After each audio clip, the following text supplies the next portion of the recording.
si es que da lo mismo. Lo que pasa es que ellos se intentaron agarrar a 4 términos que le dijo el despacho jurídico de allí para decir, mira, esta gente sabe. Fue el despropósito más grande que se ha visto en la televisión. Con el tiempo nos empieza a dar la razón a muchos. Es decir, la sentencia, no la calle los ha visto que no los quiere ya. La sentencia del Tribunal Supremo. La verdad para seguir viva, y donde se mostraron una serie de documentos que pertenecían a la vida privada de una menor, de Rocío Flores, la hija de Rocío Carrasco, y era un delito tipificado en el Código Penal de revelación de secreto.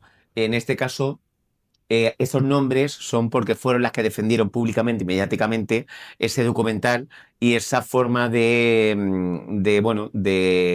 desprestigiar a una menor con una historia que la sentencia no entra si es cierto o es falso. Entra en que no se podía revelar estos secretos al estilo fiscal general del Estado. ¿Cuánto? Bueno, me preguntas que cuánto es la condena, pues son a una indemnización a Rocío Flores de 200.000 euros. No está mal. Una pena de prisión, que no pena de cárcel, que siempre lo digo, las penas son de prisión, no son de cárcel. Que algunos de informativos escucho pena de cárcel y eso no existe. Pena de prisión de 2 años. Y también una cosa que para mí, por la interpretación que estoy haciendo de la sentencia, que son 82 páginas, es lo más importante, que es 2 años de inhabilitación profesional. Permíteme que te diga que al final sí te costó tu puesto de trabajo. Yo todavía me echo las manos a la cabeza. Todo tuyo. Todo tuyo. O sea, mi primera pregunta es, ¿cómo viviste ese momento? Porque es que yo todavía lo vi y digo, ¿cómo tuvieron valor fondo de lo que pasaba ahí? Al día siguiente me reúnen y me dicen que por ahí no puedo ir. Y yo les digo que yo no puedo hacer otra cosa. Porque yo en algunos momentos me callé. Me dices tú, ¿por qué no te callaste? ¿Por qué no pude? Porque no podía callarme. Es que era una aberración. Porque yo al final pues tengo pero después tengo amigos abogados. Es que ellos estaban con las manos en la cabeza. Que vamos a hablar claro. Carlota Corredera no ha sido vetada de la tele por gorda, como ella misma ha dejado caer en unas declaraciones que ya sonrojaron a más de uno. No, Carlota, no te han vetado por tu físico. Te han apartado porque convertiste un plató en un tribunal, porque machacaste a personas con nombres y apellidos sin respetar la presunción de inocencia, y porque alimentaste un discurso de odio que ni los tuyos supieron sostener cuando todo saltó por los aires. Lo tuyo no fue activismo, fue una purga mediática en horario de máxima audiencia. Y ahora, cuando ya no hay alfombra roja, cuando se han apagado los focos, vienes a decir que fue por tu talla. Por favor, porque esto solo es la punta del iceberg. Lo más grave está por llegar. Porque no se trata solo de una presentadora polémica intentando reciclarse. Se trata de una persona que ha hecho declaraciones públicas que rozan, directamente, lo irresponsable.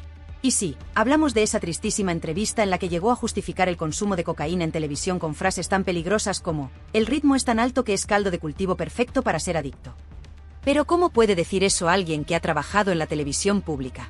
¿Cómo puede soltar semejante barbaridad y seguir siendo recibida con los brazos abiertos? Y por si fuera poco, en pleno juicio mediático por el caso Íñigo Errejón, va Carlota y dice que siente vergüenza, bochorno e indignación por el juez que llevará el caso. Es decir, que ya no solo opina sobre casos judiciales, sino que directamente deslegitima a los jueces. O sea que no tengo clara en absoluto, vamos, que lo tengo muy claro. Yo no sé cómo la Fiscalía General del Estado o incluso la misma niña no se ha puesto una denuncia contra la madre porque está violando su intimidad. Nosotros no podemos dar información de cualquier chaval, de forma que se pueda identificar las circunstancias que han tenido siendo como menor. Yo puedo hablar de casos que he tenido, pero nunca puedo identificar que se pueda concretar al chaval del que me estoy refiriendo. Entonces, es una violación de la intimidad de esa niña. Lo que los menores hacen no genera antecedentes penales. Y es una cuestión que atenta contra su intimidad y su propia imagen. Yo no entro en si la Rocíito tiene razón o no tiene razón. Lo que sí está claro es que se ha revelado y se ha desvelado toda la información de esa cría del comportamiento cuando era menor de edad. Y eso debe de quedar en los juzgados de menores. ¿Esto es lo que representa la nueva televisión pública? ¿Esto es lo que quieren proyectar? Y aquí es donde entra el otro protagonista de esta historia, Antonio David Flores. Un hombre al que Carlota vapuleó sin piedad durante meses en Sálvame, al que condenaron mediáticamente antes de que ningún juez dijera nada. Un hombre que ha sido linchado en platós con el beneplácito de quienes hoy siguen en la pomada. Y ahora ha llegado su turno. Porque Antonio David ha hablado, y lo ha hecho alto y claro. Y ha dicho lo que muchos piensan y pocos se atreven a decir, que Carlota Corredera no debería pisar jamás un plató público después del daño que ha hecho. Y ojo, porque las palabras de Antonio David no son fruto del rencor, sino de los hechos. Porque si alguien sabe lo que es ser crucificado sin pruebas en una televisión, ese es él. Y lo que está diciendo, con más razón que un santo, es que no se puede premiar a quien durante años alimentó un discurso de odio, de parcialidad y de desprecio absoluto a las garantías judiciales. No se puede recompensar a quien usó la pantalla para dividir y enfrentar a la audiencia con discursos que rozaban la militancia. Carlota Corredera no fue víctima de nada. Fue protagonista de un linchamiento colectivo. Y cuando ese chiringuito se desmontó, no le quedó más remedio que desaparecer. Pero claro, ahora quiere volver. Y lo hace, como siempre, presentándose como víctima. Víctima del machismo, víctima de la gordofobia, víctima de la derecha, víctima del sistema. Siempre víctima, nunca responsable. Ese es el mantra de Carlota. Y ya no cuela. Y mientras tanto, Antonio David la fulmina con un vídeo demoledor en el que desmonta una por una todas las mentiras que la presentadora ha ido soltando por ahí. Y no está solo. Porque cada vez son más las voces que se preguntan cómo es posible que alguien como ella vuelva a tener un micrófono en televisión. ¿Tan corta es la memoria de los que mandan en RTVE? ¿Tan desesperados están por sumar cuota progresista que todo vale? Pues no, no todo vale. Porque hay límites. Y Carlota Corredera los ha cruzado todos. No una, ni dos, sino muchas veces. Y ahora, su regreso no es solo polémico. Es una provocación. Una bofetada a quienes sí creen en una televisión pública plural, responsable, sobre todo, respetuosa con la verdad. Y esta es solo la primera parte, porque lo que viene a continuación deja aún más al descubierto las contradicciones, las incoherencias y el desastre de este regreso que muchos ya califican de auténtico despropósito. Pero ¿qué ha pasado realmente para que Carlota Corredera, que se vendía como símbolo de la nueva televisión, feminista, moderna y progresista, haya acabado fuera de los focos y reducida a apariciones esporádicas en un programa menor como Tentáculos? Pues ha pasado lo que pasa siempre cuando se mezcla activismo radical con falta de autocrítica, que tarde o temprano la verdad te alcanza. Y cuando te alcanza, te arrolla. Porque no se puede ir de adalid de la justicia social y a la vez haber participado en uno de los mayores linchamientos televisivos de la historia reciente. No se puede pedir respeto mientras tú misma, con micrófono en mano, te lanzabas cada tarde a despellejar a quien no comulgaba con tu discurso. Y mucho menos, se puede mirar a otro lado cuando se trata de asumir errores. Lo de Carlota Corredera no ha sido censura por ser mujer, ni por su físico, ni por su ideología. Ha sido consecuencia directa de sus propias decisiones. Y el público, que puede estar más o menos informado, no es tonto. Carlota construyó su personaje alrededor de una causa que debería haberse tratado con seriedad y respeto, la violencia de género. Y lo hizo desde la superioridad moral, tachando de machistas a todos aquellos que osaban cuestionar el relato de Rocío Carrasco. Lo hizo mientras se mofaba, sin ningún pudor, de Antonio David Flores, sin respetar su derecho a defensa, ni a presunción de inocencia. Se rió, señaló, canceló, y aplaudió cuando su despido fue celebrado por los suyos como un acto de limpieza ideológica. El problema es que ahora, sin ese altavoz gigante que era Sálvame, sin los guionistas que escribían sus discursos, sin el aplauso fácil, Carlota ha quedado desnuda. Y no le ha gustado. ¿Y qué ha hecho? Pues victimismo, el recurso favorito de quien no asume sus actos. Ha salido diciendo que fue apartada de la televisión por ser gorda. Que los gordos existen, y que no se les puede borrar. Pero vamos a ver, Carlota. ¿De verdad pretendes hacernos creer que tu despido fue por tu talla? ¿En serio? Después de haber tenido durante años el apoyo incondicional de Mediaset, de haber sido directora, presentadora, activista de plató, y hasta referente para un sector ideológico, ¿y ahora resulta que el problema era tu cuerpo? No. El problema es tu discurso. El problema es que fuiste incapaz de aceptar que no todo el mundo pensaba como tú. Y eso, en televisión, se paga. Antonio David, que ha pasado de ser el villano absoluto a una figura de resistencia mediática, lo ha dejado clarísimo en su canal. Carlota está recogiendo lo que sembró. Y por mucho que algunos quieran desacreditarlo, lo cierto es que cada vez más gente se posiciona con él. Porque mientras ella defendía causas desde la comodidad del plató, él ha tenido que enfrentarse a un linchamiento público sin precedentes. ¿Y sabéis qué es lo más fuerte? Que a día de hoy, no hay ni una sola condena contra Antonio David por malos tratos. Ninguna. Pero sí hay una sentencia que condena a Mediaset por despedirlo de forma improcedente. Esa es la diferencia. Y ahora, mientras Carlota intenta reinventarse como colaboradora en televisión española, en la radio pública y en canales secundarios, su discurso ya no cuela. Porque los espectadores han cambiado. Porque la gente ya no traga con dogmas impuestos desde una superioridad moral que huele a naftalina. Porque, nos guste o no, el caso Rocíito abrió una grieta. Y en esa grieta, muchos descubrieron que se puede apoyar a las víctimas sin necesidad de linchar a nadie. que se puede hablar de feminismo sin criminalizar a medio país, y que se puede ser empático sin tragarse una narrativa sin matices. Pero Carlota eligió otro camino. Eligió convertirse en mártir de una causa que ya no representa a nadie. Eligió confrontar en lugar de dialogar. Y lo que es peor, eligió seguir blanqueando su propia historia, en lugar de pedir disculpas. Porque, y esto hay que decirlo claro, Carlota Corredera ha hecho muchísimo daño. A la profesión, al periodismo, y sobre todo, a la lucha real por la igualdad. Porque su discurso hiperventilado ha generado rechazo incluso entre quienes siempre han estado del lado de los derechos sociales. Y lo más triste es que sigue sin entenderlo.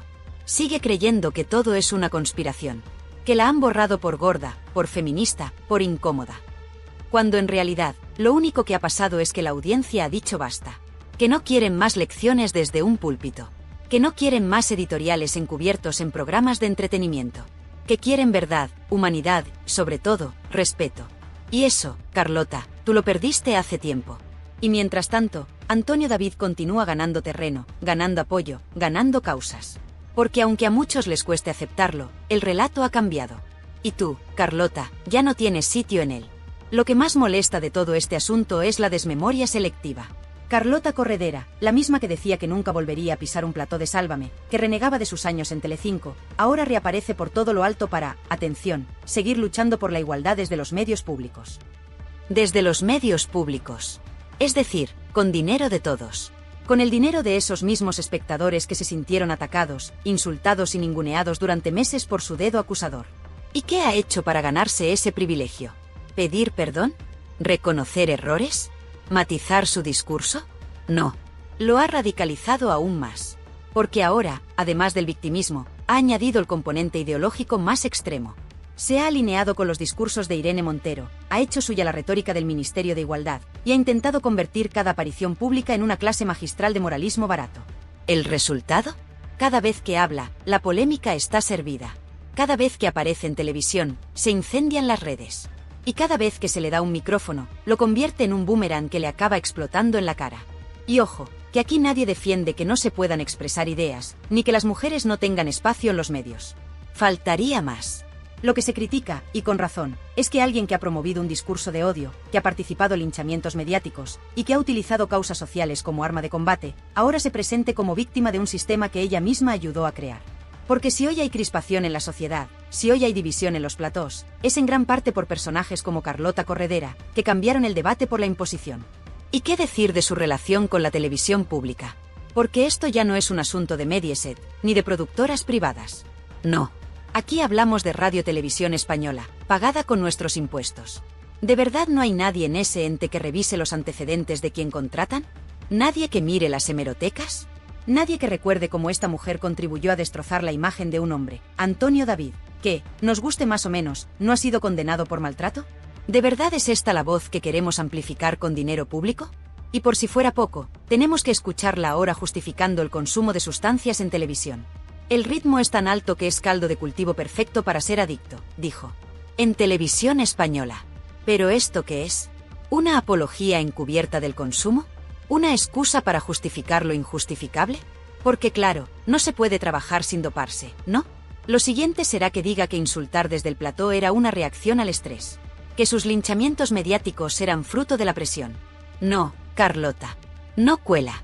Lo que estás haciendo es peligrosísimo, y lo estás haciendo con el sello de una televisión pública que parece haber perdido por completo el rumbo. Y mientras tanto, Antonio David Flores sigue en pie. Con sus luces y sus sombras, sí. Pero en pie. Y eso, a muchos, les revienta. Porque esperaban que estuviera hundido, desaparecido, arrastrado. Y no. Ha encontrado las redes sociales una plataforma sin censura, donde se ha hecho fuerte, donde ha podido contar su versión sin filtros, y donde ha recibido el apoyo de miles de personas que no tragan con los dogmas televisivos. Y es que el problema de fondo aquí no es solo Carlota. Es lo que representa. Es esa televisión que ya no informa, que ya no entretiene, que ya no conecta con la gente real. Esa televisión que se ha convertido en un púlpito ideológico, que ha perdido el sentido del humor, la autocrítica y, sobre todo, la conexión con su audiencia. Y Carlota fue la punta de lanza de ese despropósito. Por eso ahora que intenta volver, el rechazo es tan visceral. Porque la gente no olvida. Lo más triste es que, lejos de hacer autocrítica, lejos de replantearse su papel en todo este desastre, Carlota sigue adelante como si nada. Como si no hubiera pasado nada. Como si el juicio mediático que promovió contra Antonio David Flores no hubiera tenido consecuencias. Como si no fuera responsable, en parte, de la fractura que hoy vive el espectador medio en España. Y eso, sinceramente, es lo más preocupante. Porque cuando una figura pública pierde el contacto con la realidad, cuando cree que todo es culpa del mundo menos de ella, entonces tenemos un problema. Y por eso es tan necesario hablar de esto. Porque no se trata solo de Carlota Corredera. Se trata de un modelo de televisión que está muriendo. Se trata de una forma de hacer periodismo que ha dejado de tener sentido. Y se trata, sobre todo, de devolver la voz al espectador. Ese espectador que está harto. Harto de que le llamen machista por no comulgar con determinados discursos. Harto de que le señalen por pensar diferente. Harto de que le impongan relatos únicos desde platós de cartón piedra. Y ahora que Carlota intenta su regreso, ahora que vuelve con ese aire de superioridad moral intacta, es más necesario que nunca recordar lo que hizo. Lo que dijo. Lo que permitió. Porque el perdón solo llega a despentimiento. Y en su caso, todavía no lo hemos visto. Así que sí, puede que vuelva a tener minutos de gloria. Puede que algún productor despistado le dé otra oportunidad. Pero lo que no puede evitar es que su imagen, su discurso y su legado estén ya marcados. Y no por su físico. No por ser mujer. Sino por su actitud. Por su falta de respeto. Por su falta de humildad. Y por su empeño en vivir en un mundo paralelo donde solo su verdad vale. Y mientras tú vuelves a platós y radios públicas, mientras se te abren puertas con el dinero de todos, miles de profesionales con talento, con trayectoria, con ética, siguen fuera. Sin micro, sin oportunidades, sin padrinos. Esa es la verdadera injusticia. Que tú, después de todo lo que hiciste, vuelvas sin haber cambiado una sola coma de tu discurso. Y no solo vuelvas, sino que encima lo hagas señalando a los demás. A los jueces, a la audiencia, a tus compañeros. Siempre desde arriba. Siempre desde ese púlpito de superioridad moral que ya no aguanta ni el más fanático de los tuyos. Y lo más lamentable de todo esto es que nadie dentro de RTV se atreva a decir basta. Nadie revise tu historial. Nadie diga, oiga, esta mujer que tenemos en antena, ¿no fue la misma que vapuleó mediáticamente a un hombre sin condena? ¿No fue la misma que justificó públicamente el consumo de sustancias en televisión? ¿No fue la misma que deslegitimó a jueces en mitad de un proceso judicial? Porque sí, Carlota, lo dijiste. Lo dijiste tú. Que el ritmo de la tele es tan alto que es normal que uno se haga adicto. Y lo dijiste con total impunidad, sin rubor, como si estuvieras justificando que para aguantar el show hace falta una ayudita. ¿Y eso se permite en la televisión pública? ¿En serio? Pues ahí lo tienen. Esa es la televisión que nos venden como renovada, como moderna, como responsable. Una televisión que no rectifica, que no pide perdón y que premia con espacio a quien representa todo lo contrario a lo que debería ser un medio público. Y la audiencia. La audiencia está cansada. Cansada de ver siempre a los mismos, repitiendo los mismos discursos, blanqueando los mismos errores. Cansada de que el dinero público se use para recolocar figuras quemadas, desprestigiadas, desacreditadas. Cansada de moralinas de saldo. Cansada de que le digan cómo tiene que pensar. Y lo está diciendo con audímetros, con comentarios, con apagones de pantalla. Por eso, Carlota, por mucho que te empeñes en volver, ya no tienes hueco en este relato. Porque no es tu físico. No es tu ideología. No es tu talla. Es tu actitud. Tu soberbia. Tu falta de autocrítica. Tu empeño en vivir en una burbuja donde tú siempre eres la buena y todos los demás somos el problema. Y eso, querida Carlota, ya no cuela. Si es que da lo mismo. Lo que pasa es que ellos se intentaron agarrar a 4 términos que le dijo el despacho jurídico de allí para decir, mira, esta gente sabe, esta gente sabe.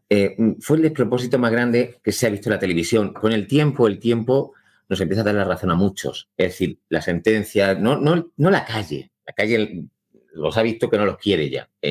La sentencia del Tribunal Supremo. Quiero contar la verdad para seguir viva, y donde se mostraron una serie de documentos que pertenecían a la vida privada de una menor, de Rocío Flores, la hija de Rocío Carrasco, y era un delito tipificado en el Código Penal de revelación de secreto.